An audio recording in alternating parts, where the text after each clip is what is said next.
شروع اللہ کا نام لے کر جو بڑا مہربان نہایت رحم والا ہے۔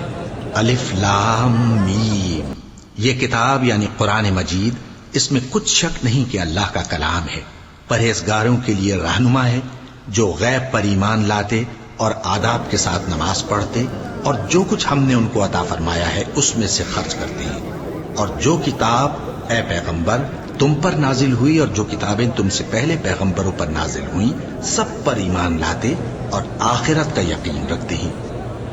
یہی لوگ اپنے پروردگار کی طرف سے آئی ہوئی ہدایت پر ہیں اور یہی لوگ کامیاب ہیں۔ جو لوگ کافر ہیں انہیں تم نصیحت کرو یا نہ کرو ان کے لیے برابر ہے، وہ ایمان نہیں لانے کے۔ اللہ نے ان کے دلوں اور کانوں پر مہر لگا رکھی ہے اور ان کی آنکھوں پر پردہ پڑا ہوا ہے اور ان کے لیے بڑا عذاب تیار ہے۔ اور بعض لوگ ایسے ہیں جو کہتے ہیں کہ ہم اللہ پر اور روز آخر پر ایمان رکھتے ہیں، حالانکہ وہ ایمان نہیں رکھتے۔ یہ اپنے خیال میں اللہ کو اور مومنوں کو دھوکہ دیتے ہیں، مگر حقیقت میں اپنے سوا کسی کو دھوکہ نہیں دیتے اور اس سے بے خبر ہیں۔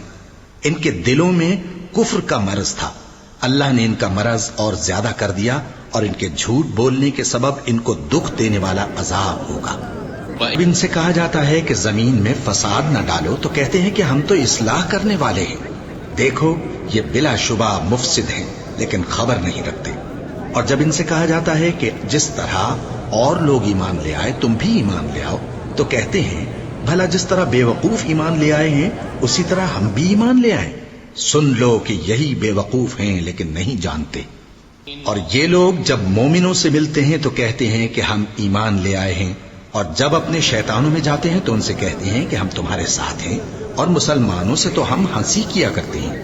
ان منافقوں سے اللہ ہنسی کرتا ہے اور انہیں مہلت دیا جاتا ہے کہ شرارت و سرکشی میں پڑے بہک رہے ہیں۔ یہ وہ لوگ ہیں جنہوں نے ہدایت چھوڑ کر گمراہی خریدی، تو نہ تو ان کی تجارت ہی نے کچھ نفع دیا اور نہ یہ ہدایت یاب ہی ہوئے۔ ان کی مثال اس شخص کی سی ہے جس نے شب تاریک میں آگ جلائی، جب آگ نے اس کے ارد گرد کی چیزیں روشن کی تو اللہ نے ان لوگوں کی روشنی زائل کر دی اور ان کو اندھیروں میں چھوڑ دیا کہ کچھ نہیں دیکھتے۔ یہ بہرے ہیں، گونگے ہیں، اندھے ہیں کہ کسی طرح سیدھے رستے کی طرف لوٹ ہی نہیں سکتے۔ یا ان کی مثال میں کسی ہے کہ آسمان سے برس رہا ہو اور اس میں اندھیرے پر اندھیرا چھا رہا ہو اور بادل گرج رہا ہو اور بجلی کوند رہی ہو تو یہ کڑک سے ڈر کر موت کے خوف سے کانوں میں انگلیاں دے لے۔ اور اللہ کافروں کو ہر طرف سے گھیرے ہوئے ہے، قریب ہے کہ بجلی کی